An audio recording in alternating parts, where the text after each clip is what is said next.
Assalamualaikum warahmatullahi wabarakatuh. Anak-anakku sekalian, alhamdulillah kita berjumpa lagi belajar lewat daring.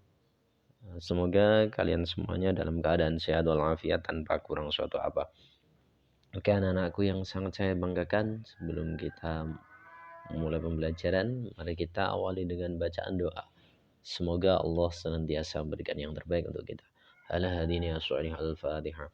A'udzu billahi minasyaitonir rajim. Bismillahirrahmanirrahim. Alhamdulillahi rabbil alamin. Arrahmanir rahim. Maliki yaumiddin. Iyyaka na'budu wa iyyaka nasta'in. Ihdinas siratal mustaqim. Siratal ladzina an'amta 'alaihim ghairil maghdubi 'alaihim waladdallin. Rabbi ighfirli wa li walidayya wal mu'minina amin. Oke, anak-anakku yang sangat saya banggakan, pada kesempatan kita kali ini kita akan belajar tentang pembangkit listrik dan penyebab gangguan. Jadi pembangkit listrik dan penyebab gangguan listrik. Oke. Tapi sebelum itu ada materi sisipan untuk kalian. Nabi Muhammad SAW pernah bersabda, "Ana madinatul ilm wa aliyun babuha." Faman aradal madinah falyatiha min qibalil babi atau falyatiha min babiha. Di sini dalam hadis ini menerangkan bahwa Rasulullah adalah gudangnya ilmu, sedangkan Sayyidina Ali ini adalah pintunya. Nah, kenapa Rasulullah memberikan memberikan anugerah, memberikan sebuah kehebatan kepada Ali ini. Nah, ini karena Ali ini sangat takzim kepada gurunya. Ali pernah berkata, saya ini adalah rela menjadi budak orang yang mengajari saya hanya satu huruf. Nah, begitu takzimnya Ali kepada gurunya, sehingga Rasulullah memberikan penghormatan yang lebih kepada Ali. Jadi kalau kalian ingin mendapatkan ilmu yang bermanfaat, jangan lupa hormati gurumu, ta'zimi gurumu. Seperti yang telah dicontohkan oleh Rasulullah SAW kepada Ali. Oke, anak-anakku, pembangkit listrik. Yang akan kita bahas di sini adalah pembangkit listrik tenaga air. Pada komponen listrik pembangkit listrik tenaga air itu komponen yang utama adalah air. Tentunya air ini mengalir. Airnya harus mengalir. Terus yang kedua, komponen kedua adalah turbin. Turbin. Yang ketiga adalah generator.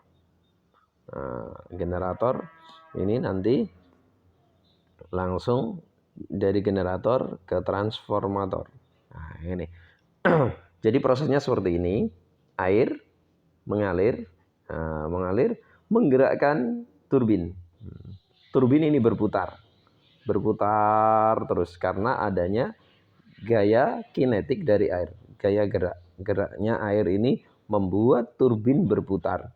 Nah, ketika turbin berputar, putarannya ini pun menggerakkan generator. Generator ini akan menghasilkan energi listrik.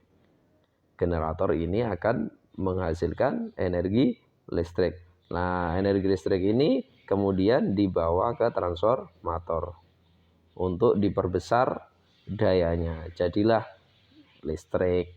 Nah, jadi seperti itu. Cukup mudah sebenarnya.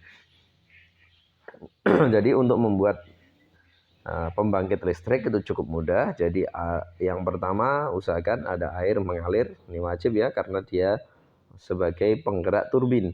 Nah, setelah turbin bergerak, otomatis akan menggerakkan generator. Generator inilah yang nanti sebagai penghasil energi listrik. Energi listrik yang dihasilkan generator kemudian dibawa ke transformator untuk diperbesar. Begitulah pembangkit listrik tenaga air.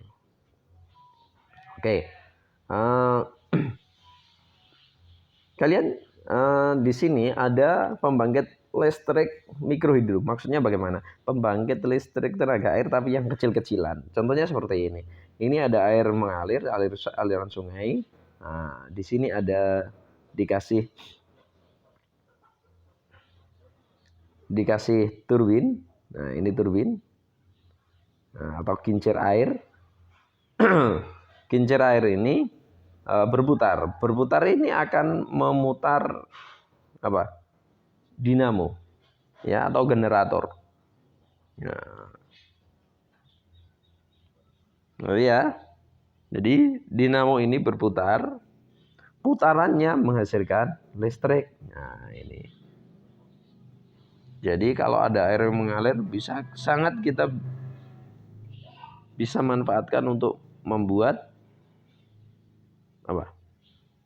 Iya, membuat pembangkit listrik. Nah, jadi seperti itu. Nah, kalian juga bisa untuk membuat pembangkit listrik yang sederhana, ya. Kalian bisa. Caranya, kalian siapkan yang pertama adalah dinamo, ya, dinamo bekas mainanmu, ya, mungkin yang punya Tamiya atau yang punya banyak lah ya, mainan-mainan yang ada dinamonya. Mobil-mobilan yang bisa jalan, mobil remote itu pasti ada dinamonya. Nah, semakin baik dinamo, nanti hasilnya juga semakin baik. Kalian siapkan dinamo. Yang kedua, lampu LED. Nah, lampu LED yang seperti ini. Nah, biasanya belinya di mana ya? Belinya di banyak deh, di Surabaya banyak kok. Atau kalian bisa, biasanya mainan kalian juga ada lampu-lampunya, bisa dicopot dari situ. Ingat, biasanya lampu LED ini kakinya panjang sebelah. Nah, panjang sebelah. Yang panjang itu positif. Jadi yang panjang itu positif, yang pendek negatif. Jadi yang panjang nanti kamu ke dinamo yang positif. Ini yang panjang. Ya, yang panjang. Dinamo yang positif. Kemudian yang pendek kamu hubungkan dengan yang dinamo yang negatif. Ya. Paham? Itu. Terus dinamo ini kamu putar dengan sekuat tenaga, pakai tangan enggak apa-apa dulu. Nanti akan nyala. Jadi bisa nanti kalian praktekkan ini. Ya. Membuat listrik sederhana. Nah, jadi seperti itu. Ya, paham ya?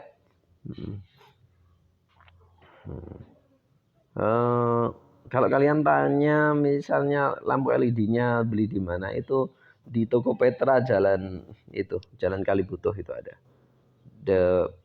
Depannya Masjid Husnul Khotimah, masjid yang besar itu ada di situ. Insya Allah 1000-an kalau nggak salah. Nah, itu ini bisa kalian praktekkan di rumah, ya, pembangkit listrik sederhana. Oke. Yang kedua, kita akan mempelajari bagaimana pembangkit listrik tenaga surya. Nah, ini pembangkit listrik tenaga surya. Nah, pada pembangkit listrik tenaga surya ini komponen utama yang harus adalah matahari. Jadi matahari ini sangat penting. Sinar matahari ini nyampe ke ini. Nah, ini namanya panel surya. Nah, panel surya ini ketika kita kena sinar matahari, maka akan menghasilkan energi listrik. Nah, di sini energi listrik ini akan diperbesar dengan inverter. Nah, setelah di inverter jadilah energi listrik. Jadi energi listrik yang disalurkan ke sini. Nah, itu. Jadi saya ulang, dari sinar matahari kena panel surya menghasilkan energi listrik kemudian diubah dengan inverter, diperbesar dari DC ke AC, kemudian jadilah energi listrik yang bisa dinikmati. Jadi seperti itu. Nah, Pak, nah kalau malam kan tidak ada sinar matahari, berarti kan tidak bisa untuk menghasilkan energi listrik. Oke, bagus, pertanyaan yang bagus. Tenang, di sini juga ada alat ditambahi akumulator ya, aki, ngerti aki? Nah, atau baterai ya, ditambah baterai supaya kalau malam tetap bisa untuk digunakan listriknya. Jadi seperti itu. Itu pembangkit listrik tenaga surya. Oke, kita lanjut. Mengapa lampu mati? Mengapa lampu mati? Ini atau penyebab gangguan listrik ya. Yang pertama biasanya karena petir. Ya, itu yang pertama. Penyebab gangguan listrik yang pertama adalah petir. Nah, petir ini bisa merusak dari jaringan listrik. Nah, yang kedua ada pohon tumbang. Pohon tumbang mengenai kabel, otomatis merusak jaringan listrik juga, padam juga. Yang ketiga ada pengerjaan. Ada pengerjaan sumber lain. Yang kelima ada penggalian. Nah, itu juga perlu butuh pemadaman. Nah, kadang-kadang juga binatang, kalau burung enggak ya, enggak ngefek, enggak begitu ngefek. Mungkin binatang-binatang yang lain yang membuat jaringan listrik rusak. Yang sering terjadi ini gara-gara manusia adalah ini layang-layang ya. Hati-hati kalau kalian bermain layang-layang, jangan sampai nyangkut di jaringan listrik. Karena apa? Seperti berita ini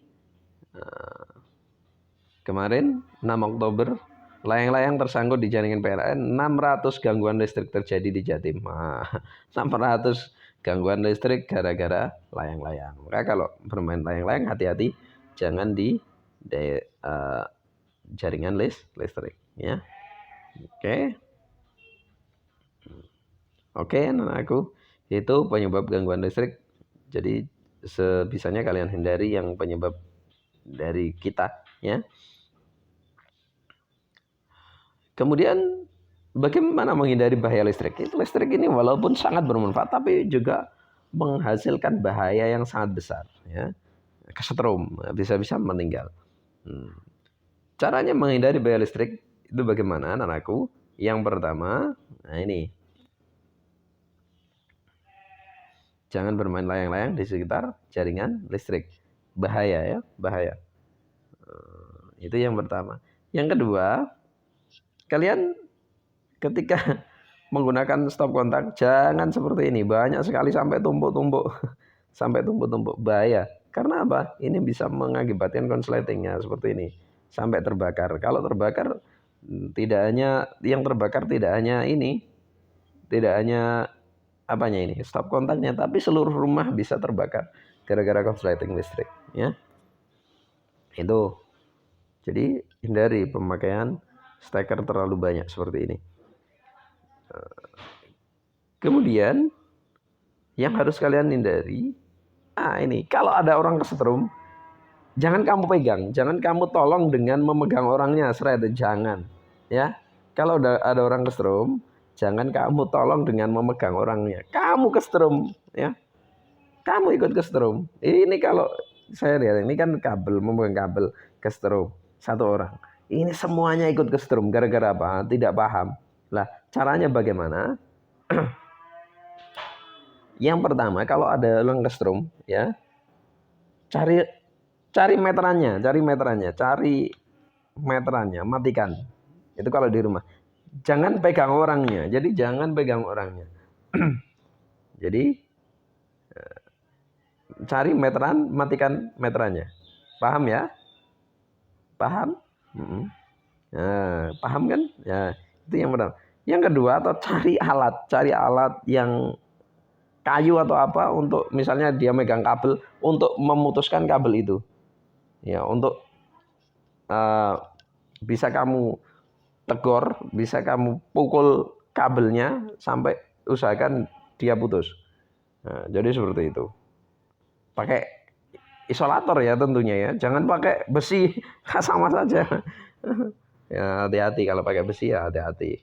Jadi pakai isolator yang lebih kayu atau apa gitu untuk intinya jangan pegang orangnya. Kalau kamu pegang orangnya kesetrum kamu nanti ya ikut nanti. Nah, ini. Terus yang selanjutnya hindari pegang peralatan listrik saat tanganmu basah. Ya, hindari, jangan sampai. Karena apa? Nyetrum, ya. Nah, tegangannya tinggi sayang. Terus yang selanjutnya jangan coba perbaiki peralatan listrik sendiri kalau kamu tidak paham, ya. Jangan memperbaiki peralatan listrik sendiri ketika kamu tidak paham. Kalau sudah paham ya tidak masalah, ya. Cari dokternya, jangan kamu anggap oh saya bisa padahal tidak bisa, ya, hancur nanti ya. Itu menghindari bahaya listrik. Oke. Untuk tugas kalian jangan lupa tadi untuk mempraktikkan untuk membuat pembangkit listrik sederhana. Kalau bisa di video sampai benar-benar nyala, diputar benar-benar nyala, nanti dikirimkan ke WA pribadi saya.